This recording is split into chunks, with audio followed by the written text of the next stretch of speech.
Kisah Para Rasul pasal 27. Paulus berlayar ke Roma.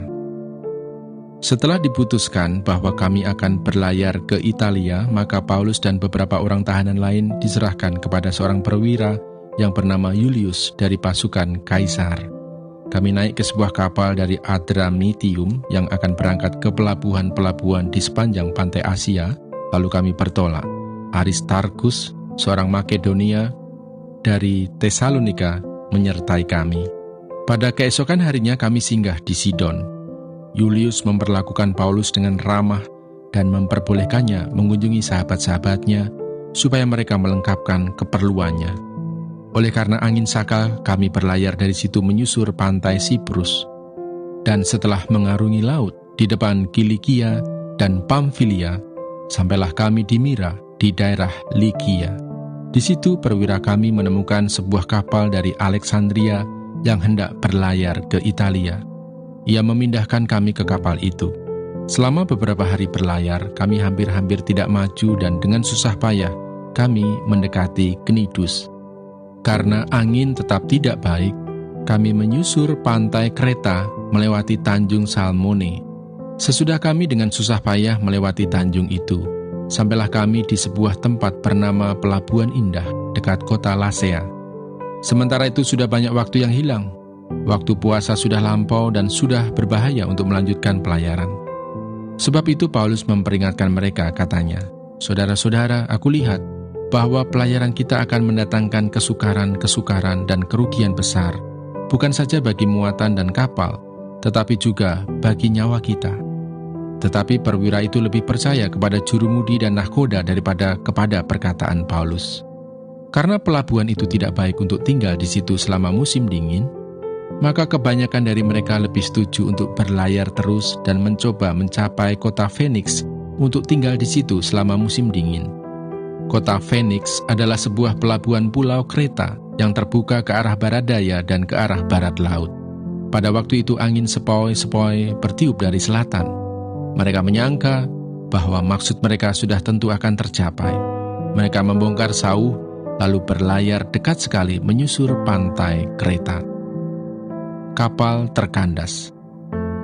Tetapi tidak berapa lama kemudian, turunlah dari arah pulau itu angin badai yang disebut angin timur laut. Kapal itu dilandanya dan tidak tahan menghadapi angin haluan. Karena itu kami menyerah saja dan membiarkan kapal kami terombang-ambing. Kemudian kami hanyut sampai ke pantai sebuah pulau kecil bernama Kauda, dan di situ dengan susah payah kami dapat menguasai sekoci kapal itu. Dan setelah sekoci itu dinaikkan ke atas kapal, mereka memasang alat-alat penolong dengan meliliti kapal itu dengan tali. Dan karena takut terdampar di peting Sirtis, mereka menurunkan layar dan membiarkan kapal itu terapung-apung saja. Karena kami sangat hebat diombang-ambingkan angin badai, maka pada keesokan harinya mereka mulai membuang muatan kapal ke laut. Dan pada hari yang ketiga mereka membuang alat-alat kapal dengan tangan mereka sendiri. Setelah beberapa hari lamanya, baik matahari maupun bintang-bintang tidak kelihatan, dan angin badai yang dahsyat terus-menerus mengancam kami. Akhirnya putuslah segala harapan kami untuk dapat menyelamatkan diri kami. Dan karena mereka beberapa lamanya tidak makan, berdirilah Paulus di tengah-tengah mereka dan berkata, "Saudara-saudara, jika sekiranya nasihatku dituruti, supaya kita jangan berlayar dari Kreta, kita pasti terpelihara dari kesukaran dan kerugian ini. Tetapi sekarang, juga dalam kesukaran ini, aku menasihatkan kamu, supaya kamu tetap bertabah hati, sebab tidak seorang pun di antara kamu yang akan binasa, kecuali kapal ini. Karena tadi malam seorang malaikat dari Allah, yaitu dari Allah yang aku sembah sebagai miliknya, berdiri di sisiku, dan ia berkata, 'Jangan takut, Paulus, engkau harus menghadap Kaisar, dan sesungguhnya oleh karunia Allah, maka semua orang yang ada bersama-sama dengan engkau di kapal ini akan selamat karena engkau. Sebab itu, tabahkanlah hatimu, saudara-saudara, karena aku percaya kepada Allah, bahwa semuanya pasti terjadi sama seperti yang dinyatakan kepadaku. Namun kita harus mendamparkan kapal ini di salah satu pulau.'" Mazmur 50. Ibadah yang sejati, Mazmur Asaf. Yang Maha Kuasa Tuhan Allah berfirman dan memanggil bumi dari terbitnya matahari sampai kepada terbenamnya. Dari Sion, puncak keindahan, Allah tampil bersinar. Allah kita datang dan tidak akan berdiam diri. Di hadapannya api menjilat, sekelilingnya bertiup badai yang dahsyat. Ia berseru kepada langit di atas dan kepada bumi untuk mengadili umatnya. Bawalah kemari orang-orang yang kukasihi, yang mengikat perjanjian dengan aku berdasarkan korban sembelihan. Langit memberitakan keadilannya, sebab Allah sendirilah hakim. Dengarlah hai umatku, aku hendak berfirman hai Israel, aku hendak bersaksi terhadap kamu, akulah Allah, Allahmu. Bukan karena korban sembelihanmu aku menghukum engkau. Bukankah korban bakaranmu tetap ada di hadapanku? Tidak usah aku mengambil lembu dari rumahmu atau kambing jantan dari kandangmu. Sebab punyakulah segala binatang hutan dan beribu-ribu hewan di gunung. Aku kenal segala burung di udara, dan apa yang bergerak di padang adalah dalam kuasaku. Jika aku lapar, tidak usah kukatakan kepadamu, sebab punyakulah dunia dan segala isinya. Daging lembu jantankah aku makan, atau darah kambing jantankah aku minum? Persembahkanlah syukur sebagai korban kepada Allah, dan bayarlah nazarmu kepada Yang Maha Tinggi. Berserulah kepadaku pada waktu kesesakan, aku akan meluputkan engkau, dan engkau akan memuliakan aku. Tetapi kepada orang fasik Allah berfirman, apakah urusanmu menyelidiki ketetapanku dan menyebut-nyebut perjanjianku dengan mulutmu, padahal engkaulah yang membenci teguran dan mengesampingkan firmanku? Jika engkau melihat pencuri, maka engkau berkawan dengan dia dan bergaul dengan orang berzina. Mulutmu kau biarkan mengucapkan yang jahat, dan pada lidahmu melekat tipu daya.